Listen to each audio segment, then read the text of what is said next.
All right, questions for Ty?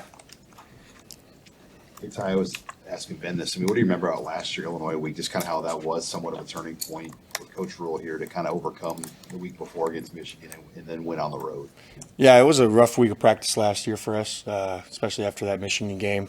I think guys finally, it was time to kind of lock in, kind of get things going, and so we kind of took the same approach this year, especially with the quick turnaround. Yesterday, Coach Rule kind of took care of us, but there was a lot of mental work to it. We were in spiders, and then today was, a regular bloody Tuesday for us, full pads going at each other. I'm really, I'm happy with how the guys came out and attacked the work this week. For short weeks, is that noticeable to you as a player when you have that Saturday to Friday, or no? Yeah, usually we have that Sunday off to kind of just come in, recover, kind of, take a breather, come watch film. But that wasn't the case this week, obviously, because of it being a shorter week. So we came in, lifted, kind of had a Sunday and our Monday combined. So we were here. I was here probably from 11 to 6, 7 at night. Then we had practice yesterday. What kind of stands out to you about this Illinois team you're facing when you've watched them on film? Yeah, they're super physical up front. I think they do real well with their scheme offensively. They got a big back. Their quarterback's really mobile. So we're going to have some challenges, but, we're up for it. And I'm just excited to go out there with our guys and compete. What do you remember? You said the quarterback's mobile. He got out a few times against you guys last year. How important? Well, it's obviously important that you have lane integrity, but how do you guys kind of keep that when a guy's mobile? Yeah, it just goes down to being smart with your pass rush. Understanding that this guy likes to scramble. He's fast. He looks faster this year than he was last year. Another year he's definitely smarter in his decision making.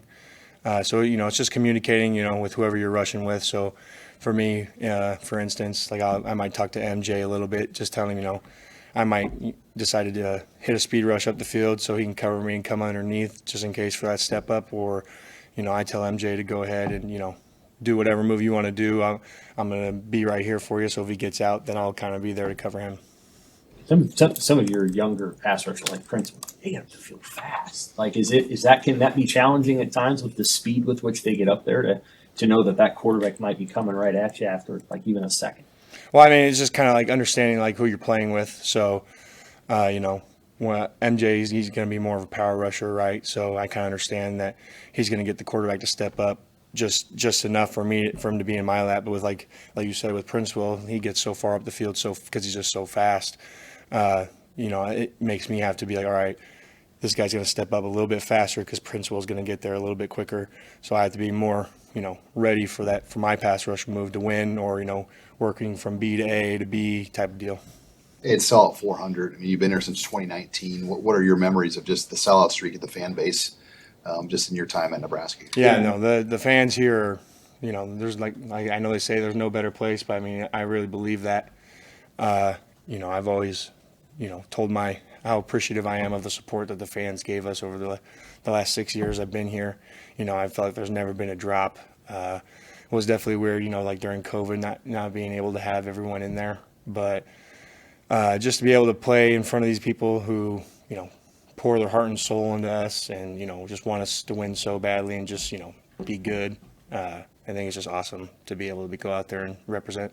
Does that COVID year make you more appreciative of, the environments from the past 2 weeks? Oh, 100%. This is definitely the loudest, streak-wise, how loud it's been every game.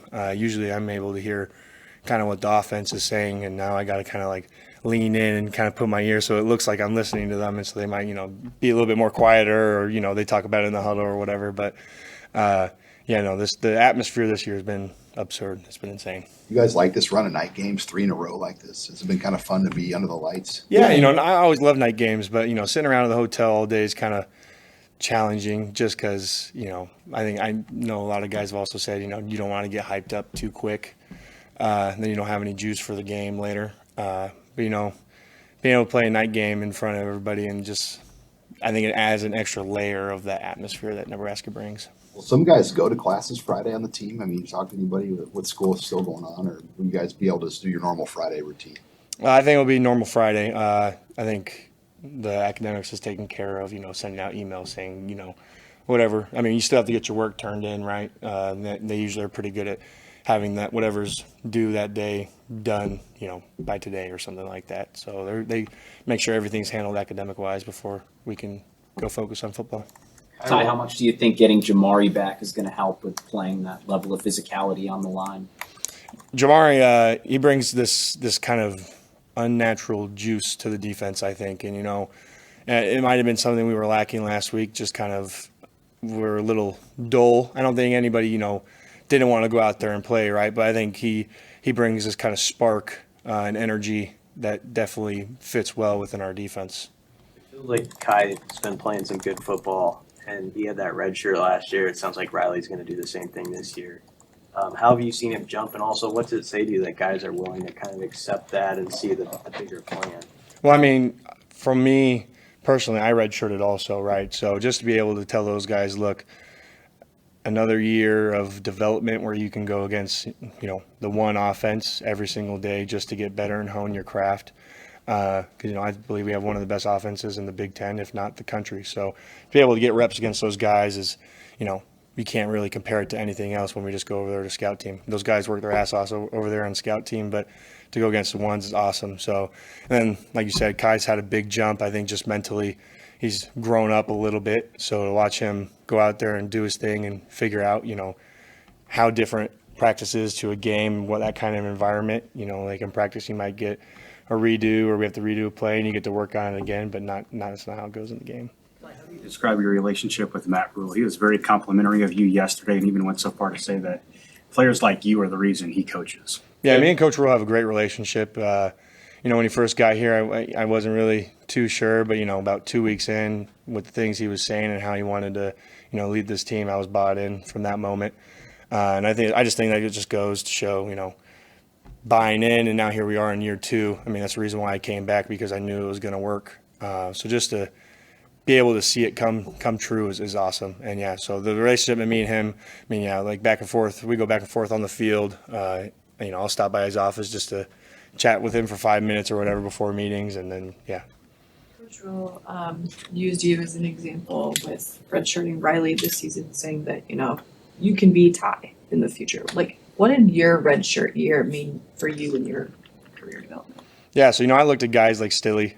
Stilly was a big mentor to me when I first got here. Really taught me, a lot of my football IQ from that young age, and kind of helped me mature quicker, so I could become a part of that, 2 deep or whatever, to go out there and be, useful for the defense.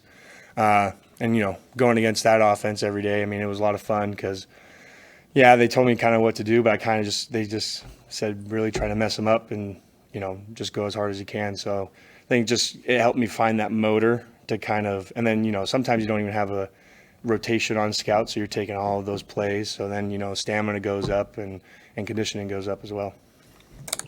Ty, just to go back a couple minutes, you said you believe you have one of the best offenses in the Big Ten, if not the country. What makes you believe that? I just think it's the mentality I've seen over there. Just those guys, the work that they put in every day. Going out, we start with practice with team compete, and, it's almost like a game-like situation. Guys are going 110% against each other. So it's almost like, we're getting extra game reps during the week before we even get to the game.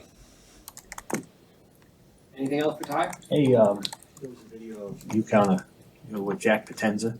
Yeah. Do you sometimes forget how big you are? Yeah, I was just, juiced. I was pretty pumped that, we blocked that field goal. And, in the hotel, we do this little neurocharge thing, and we kind of do that same, jump in the air and body slam each other. And, yeah, no, I was just juiced. I didn't even know I knocked him over, to be honest. I ran all the way down the sideline to go back to our side of the bench, and he came over and had a few choice words for me after the fact. And I was like, I didn't even know. I'm sorry. I didn't even know. So, yeah, no, we decided just to keep it to a handshake last week. Okay. Thanks, Ty. I hear you.